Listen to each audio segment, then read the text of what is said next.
So ಈಗ ತ್ರಿವಿಕ್ರಮ್ಗೆ ಒಂದು question. Trivikram ಅವರು ಪದ್ಮಾವತಿಯಲ್ಲಿ ಚಾಕ್ಲೇಟ್ ಹೀರೋ ಆಗಿ ಸೂಪರ್ ಡೂಪರ್ ಆಗಿ ಕಾಣಿಸ್ಕೊಂಡ್ರಿ, ಫುಲ್ ಸಿಟಿ ಬಾಯ್. ಈಗ ಇಲ್ಲಿ ಭದ್ರೇಗೌಡರಾಗಿ ಪಕ್ಕಾ ಮಂಡ್ಯ ಸ್ಟೈಲ್ ಹುಡುಗನಾಗಿ ರಗಡ್ ಗೌಡ್ರ ಕಾಣಿಸ್ಕೋತಿದ್ದೀರಾ.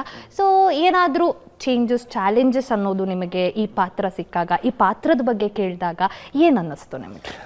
ಪದ್ಮಾವತಿಲಿ ಸಾಮ್ರಾಟ್ ಮಾಡಿದ್ದು ಒಂದು ಸೂಪರ್ ಸ್ಟಾರ್ ಕ್ಯಾರೆಕ್ಟರ್. ಅದು ಹೆಂಗಿದ್ರು ನಡೆಯುತ್ತೆ, ಆ ಪಾತ್ರಕ್ಕೆ ಯಾರೇ ಆಗಿದ್ರು ಸೂಟ್ ಆಗ್ತಾರೆ ಅನ್ನೋ ಥರ ಇತ್ತು. ಬಟ್ ಇಲ್ಲಿ ಭದ್ರೇಗೌಡ ಒಂದು ಪಾತ್ರ ಮಾಡಬೇಕಾದ್ರೆ ಒಂದು ಮಂಡ್ಯ ಹುಡುಗ, ಒಂದು ಆ ಲೆವೆಲ್ ಇರೋವಂಥ ಫ್ಯಾಮಿಲಿಯಿಂದನೇ ಬಂದಿರೋನು. ಸೊ ಈ ಥರದ್ದೆಲ್ಲ ಪಾತ್ರ ಬಂದಾಗ ಯಾರು ಬೇಕಾದರೂ ಮಾಡೋಕ್ಕಾಗಲ್ಲ, ಒಬ್ಬ ಒಳ್ಳೆ ನಟನೆ ಮಾಡೋಕ್ಕಾಗೋದು. ಇನ್ಷಿಯಲ್ಸ್ ಟೈಮಲ್ಲಿ ನನಗೂ ತುಂಬ ಕಷ್ಟ ಆಯಿತು ಆ ಒಳ್ಳೆ ನಟನಾಗೋ ಪ್ರೋಸೆಸ್ಸಲ್ಲಿ.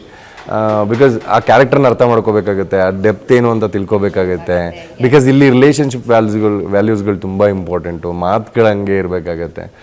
ತುಂಬ ಇನ್ಷಿಯಲಿ ತುಂಬ ಕಷ್ಟ ಆಯಿತು. ಅದಾದಮೇಲೆ ಹೋಗ್ತಾ ಹೋಗ್ತಾ ಬೈ ಪಾತ್ರಗಳು, ಡಿರೆಕ್ಟರಿಂದ ಆಗಿರ್ಬೋದು, ಇಲ್ಲ ಕಲರ್ಸ್ ಟೀಮಿಂದ ಆಗಿರ್ಬೋದು, ಬೈ ಅವ್ರ ಹತ್ರ ಏನು ಎಲ್ಲ ಇನ್ಪುಟ್ಸ್ ತೊಗೊಂಡು ಸೊ ಈಗ ಬೆಟರ್ ಭದ್ರ ಆಗಿ ಕನ್ವರ್ಟ್ ಆಗಿದ್ದೀನಿ ಅಷ್ಟೇ.